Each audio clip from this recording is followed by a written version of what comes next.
Poetic Travelogue. Tune in your digital, connect with the analog.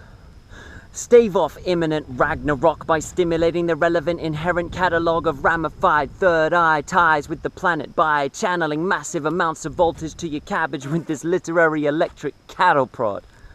This is Hugo, your fly-ridden, intrepid nomadic terranaut. We're now mining deep within the psychic core, finding ore, arriving at the edge of perception, rapping at the door. Welcome to chapter 4. Why am I wearing this strange beekeeper outfit? Because believe me, I tried too many takes with flies flying in my eyes, flying into my mouth to keep on trying to do this without it. So, chapter 4. Where am I, y'all? You're probably wondering. He's in some kind of lush but dusty primeval plain of forest surrounded by the dance of nature. The green is so vibrant and astonishing, but I gotta be honest, I can't place it. Well, allow me to turn around and give you the view. I've entered the very center of the red center of this continent I'm moving through and arrived at perhaps the most iconic marker on the maps, Uluru. There are truly few sights on the planet so awe-inspiring, causing my jaw to be diving all the way through the floor as I saw it arriving in the midst of a flat plain as it burst forth from the horizon while I was driving.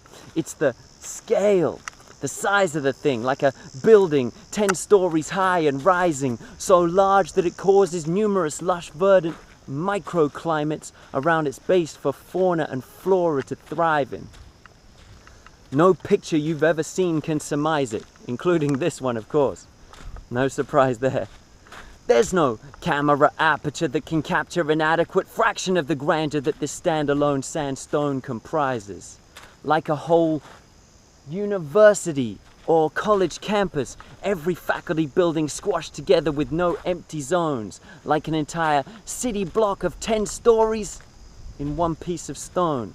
But the physical scale is nothing compared to the stories that this place composed, the stories that it stores in its core that express flawlessly, formally, orally the relationship between people and land, what is called law. And the people who were called to uphold the law and hand it through, preserving the land through careful practices and ritual that they have to do, land management, storytelling and dances too, these people are called the Anangu. Excuse my doubtless terrible pronunciation that I've tried to do.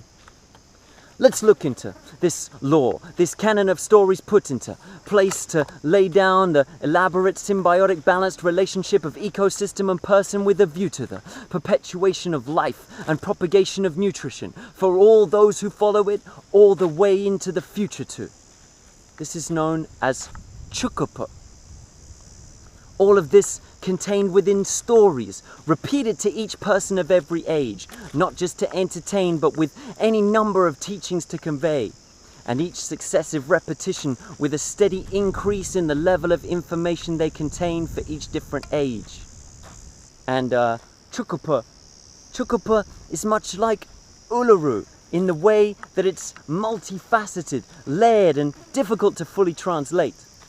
Tjukurpa is survival, teaching how to locate food and water, how to stay safe, how to navigate the land, how to migrate, and which signs in the land to obey. And also how to make sure the land stays healthy for the generations of a future day. Tjukurpa is law, teaching the way to behave, how moral decisions are made day to day. Tjukurpa is science, teaching how everything became, from animals to plants to the rocks on the plain. Tjukurpa is religion, linking the people together to all walk the same way. What kind of Tjukurpa do we have? The Bible? What did the Bible tell us about how to care for the environment? How to sustain our population at levels that wouldn't cause the world to die? Is that what the Bible was hinting at when it implied and said, "Go forth and multiply"? More about biblical myth when the next poem drops, but for now, comprehend just how much knowledge and sacred inspiration came from a rock. This standalone sandstone in the middle of what we consider a desert. The knowledge shared at this rock college enabled millennia of graceful survival within it. This Uluru happens to be perhaps the most spectacular of all examples of these dream-time landmarks, so spectacular that even us white fellas can come and get a sense of the miraculous. You see it, feeling your pulse race, watching it change shade through the day and seeing it pulsate. And this park is now jointly managed by the original owners, and the environment is in an uptick. And year upon year, there are fewer and fewer fuckwits that want to climb up it. But go figure.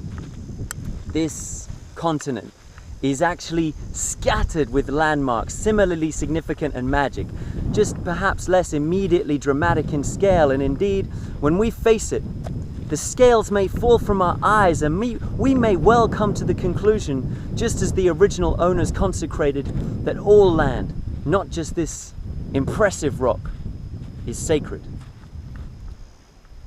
And if a long-awaited day arrives when we see these inherent values in all rock and stone, and reach a thesis that if we are going to mine the rocks of this land that have existed for eons, blast them, grab the minerals, crush them to pieces, losing this sacred rock and all it can teach us forever, never to retrieve it for realsies, then it had better be for some fucking good reasons. That day, we may actually be getting somewhere as a species. Hugo the Poet, in the midst of the red center of this continent I'm moving through, with a sincere prayer that that day arrives truly soon. Signing off this poetic travelogue from Uluru.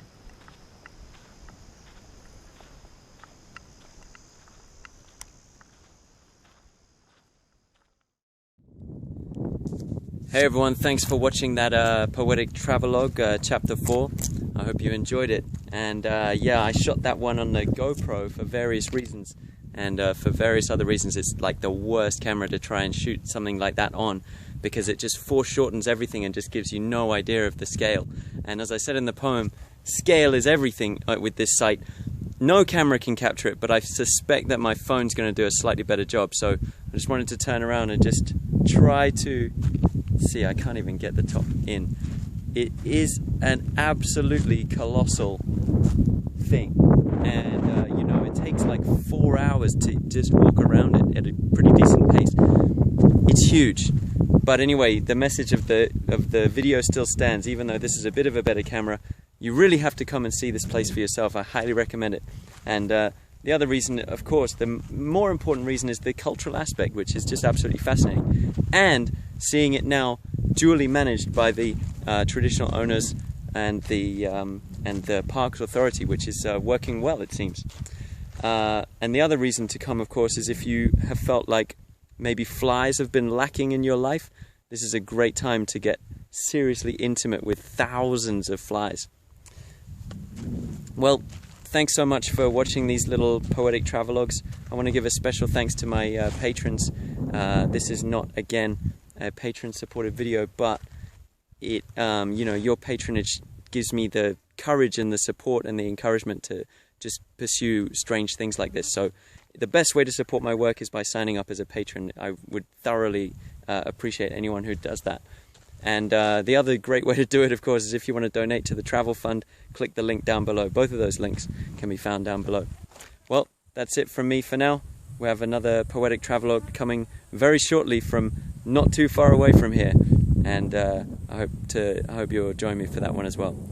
And the final message is, of course, peace.